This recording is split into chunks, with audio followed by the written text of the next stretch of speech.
Le nouveau ministre français de l'Intérieur ne se contente pas de faire parler de lui, il dynamite les ponts.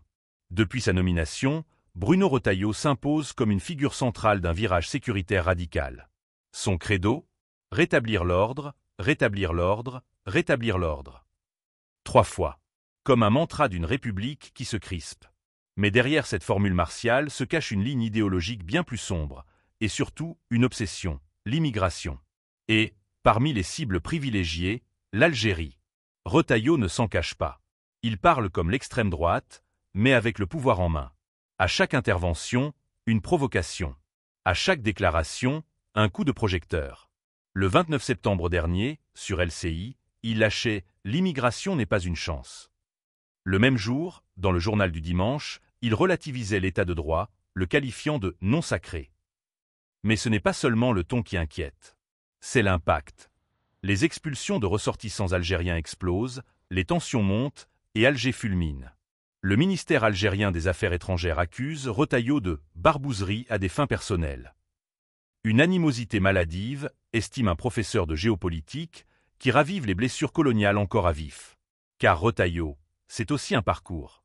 Ancien élu de Vendée, proche de Philippe de Villiers, il est l'archétype d'une droite catholique, conservatrice et assumée. Sa proximité avec les figures de l'extrême droite ne date pas d'hier. Lorsqu'il présidait la région Pays de la Loire, il entretenait déjà des relations de respect mutuel avec les élus du Front National. Un député RN anonyme confie aujourd'hui que le ministre les considère d'égal à égal. Un changement radical de posture par rapport à ses prédécesseurs. Et Retailleau ne travaille pas seul. Entouré d'un commando de fidèles, tous issus du même moule idéologique, il bénéficie aussi d'un soutien médiatique solide. Proche du milliardaire Vincent Bolloré, il fait la une de médias influents comme le Journal du Dimanche ou Valeurs Actuelles. Résultat, il occupe l'espace, aspire l'attention, modèle l'opinion. Mais cette stratégie de tension a un prix. L'Algérie, excédée, envisage une rupture diplomatique majeure. Le Quai d'Orsay tente de calmer le jeu, promettant un retour au dialogue dans l'intérêt des Français. Mais peut-on réellement dissocier la parole d'un ministre aussi central de celle du président Macron ?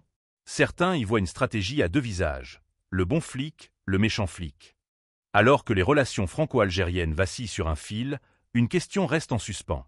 Bruno Retailleau joue-t-il avec le feu, ou a-t-il reçu l'allumette ? N'hésitez pas à partager vos avis en commentaire et à vous abonner pour ne rien manquer de nos prochaines vidéos. C'était l'actualité du jour.